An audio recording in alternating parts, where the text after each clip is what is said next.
एक स्टूडेंट जो 2 साल से एग्जाम की तैयारी करता है, सुबह 5 बजे उठता है, कोचिंग जाता है, घंटों घंटों लाइब्रेरी में बिताता है, दोस्तों से मिलना छोड़ देता है, त्योहार छोड़ देता है, घूमना फिरना छोड़ देता है, सिर्फ एक उम्मीद में कि इस बार शायद उसकी जिंदगी बदल जाएगी। फिर वो फॉर्म भरता है, एडमिट कार्ड आता है, एग्जाम देता है, लेकिन अचानक एक खबर आती है, पेपर लीक हो गया। और उसी पल सिर्फ एक एग्जाम लीक नहीं होता, कई सपने टूट जाते हैं, कई महीनों की मेहनत टूट जाती है, कई परिवारों की उम्मीद टूट जाती है, और सबसे दर्दनाक बात, अगले ही दिन वह छात्र लोगों के सवालों का सामना कर रहा होता है। अब तक नौकरी नहीं लगी, इतनी पढ़ाई करके क्या मिला, कब तक तैयारी करोगे? कुछ लोग फिर से उठ खड़े होते हैं, कुछ हार मान लेते हैं, और कुछ ऐसे भी होते हैं जो मेंटली डिप्रेस्ड हो जाते हैं। लेकिन सवाल ये है, जब यही युवा अपनी बात कहना चाहते हैं तो क्या कोई उनकी बात सुन भी रहा है, या उनकी आवाज शोर में कहीं दबके रह जाती है? शायद यही वजह है कि आज लाखों युवाओं के बीच ऐसा नाम पॉपुलर हो रहा है जिसका नाम सुनकर पहली बार तो कोई भी हंस पड़ेगा। कॉकरोच जनता पार्टी। इंटरेस्टिंग हिस्सा इसका नाम नहीं है, बल्कि वह वजह है जिसने लाखों लोगों को इसके साथ जोड़ दी। क्योंकि ये कहानी किसी कॉकरोच की नहीं है, ये कहानी उस जनरेशन की है जिसे पूरी दुनिया आज जेनजी के नाम से जानती है। एक ऐसी जनरेशन जो सोशल मीडिया पे सबसे ज्यादा एक्टिव है, जो हर मुद्दे पे अपनी राय रखती है, लेकिन जिसके बारे में अक्सर कहा जाता है ये सिर्फ ऑनलाइन शोर मचाती है। फिर अचानक कुछ ऐसा हुआ जिसने इस सोच को चुनौती दे दी।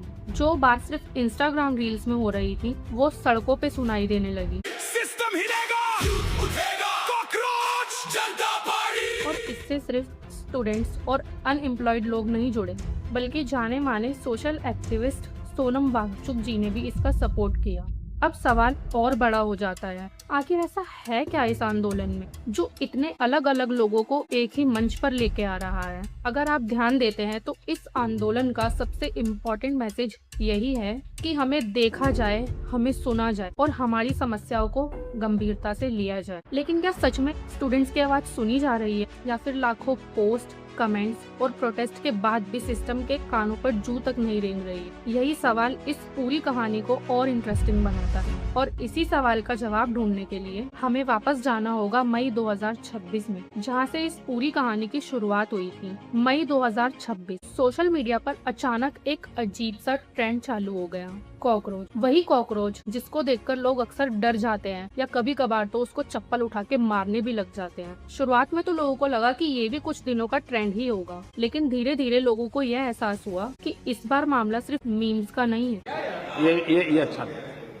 इस बार मीम्स के पीछे एक मैसेज छिपा हुआ है, एक ऐसा मैसेज जिससे देश का यूथ अपने आप को भी जोड़कर देख रहा है, जैसे अनएम्प्लॉयमेंट, एग्जाम लीक्स और एग्जाम में देरी, और इससे लगातार बढ़ता हुआ आज के यूथ का फ्रस्ट्रेशन। सोशल मीडिया पर लोगों ने इन मुद्दों को रखकर अपनी बात बोलना शुरू किया, लेकिन इंटरनेट पे पोस्ट डालना और सड़क पर उतरना दोनों बिल्कुल अलग बातें हैं। अधिकतर ट्रेंड तो कुछ दिनों में ही खत्म हो जाते हैं, नया ट्रेंड आ जाता है, लेकिन यहाँ कुछ अलग हुआ।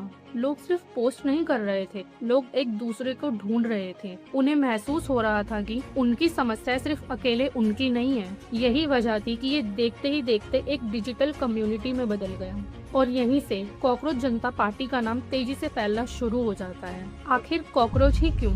क्योंकि शायद कॉकरोच एक ऐसा साइन है जो हर मुश्किल हालात में जिंदा रहता है, जिसे बार बार भगाने की, हटाने की कोशिश करी जाती है, लेकिन वो वापस फिर से आ ही जाता है। और शायद यही बात लाखों युवाओं को अपने संघर्ष जैसी लगी। दिल्ली का जंतर मंतर, एक ऐसी जगह जहां देश के बहुत बड़े बड़े आंदोलन हुए हैं, और यही पहली बार इंटरनेट का ये आंदोलन जमीन पर उतर आया।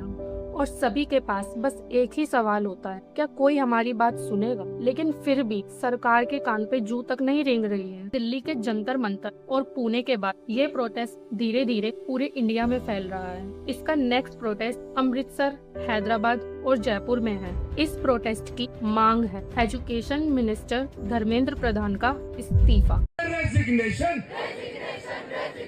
कॉकरोच मांगे रेजिग्नेशन। क्या आपको सच में लगता है कि कॉकरोच जनता पार्टी देश के यूथ स्टूडेंट्स को अच्छी शिक्षा और रोजगार दिलाने में मदद कर पाएगी, या ये सिर्फ एक सोशल मीडिया ट्रेंड बनकर रह जाएगा? आपकी इस पर क्या राय है?